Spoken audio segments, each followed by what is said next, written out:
Yves, on le sait, les travailleurs et les travailleuses qui œuvrent dans le transport en commun sont exposés au public et dans cette crise de la COVID-19, certains d'entre eux estiment courir beaucoup de dangers. C'est le cas, par exemple, des chauffeurs d'autobus de la STM. Mais là, il y a une autre controverse, avez-vous appris, Yves, qui vient de surgir.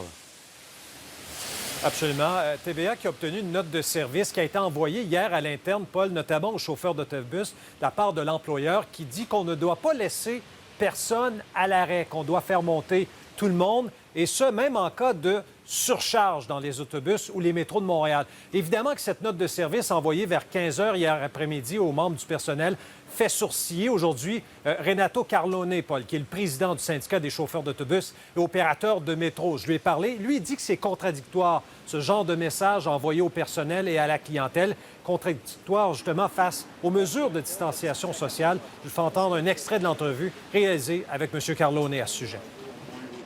C'est pas ce que M. Legault dit, c'est pas ce que le docteur Arruda dit. Personne ne le dit, tout le monde le sait.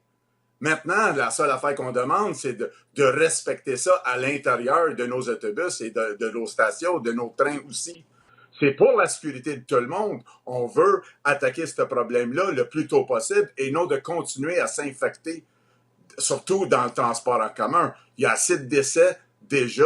Il y en a dans le transport en commun partout. À New York, il y a 33 chauffeurs d'autobus qui sont décédés à cause de ça. À Londres, il y en a au moins 5. On a déjà 12 chauffeurs d'autobus d'infectés. On est inquiet. On veut pas des messages contradictoires. Et Paul, je vous dis en terminant que les STM viennent m'envoyer une réaction. Justement, on me dit que l'objectif est de ne pas avoir plus de 15 clients à bord d'un véhicule, mais dans des cas exceptionnels où le chauffeur considère qu'il y a plus de clients à l'intérieur, il ne doit cependant pas laisser les clients aux arrêts. Donc, on leur demande effectivement de monter. Mais Paul, on nous dit que le chauffeur doit peser sur le bouton surcharge sur sa console. Et ça, ce sont donc des données qui seront envoyées à la STM et il y aura peut-être des ajustements en temps et lieu. Yves Poirier nous parle en direct du centre-ville de Montréal. Merci Yves, à tout de suite.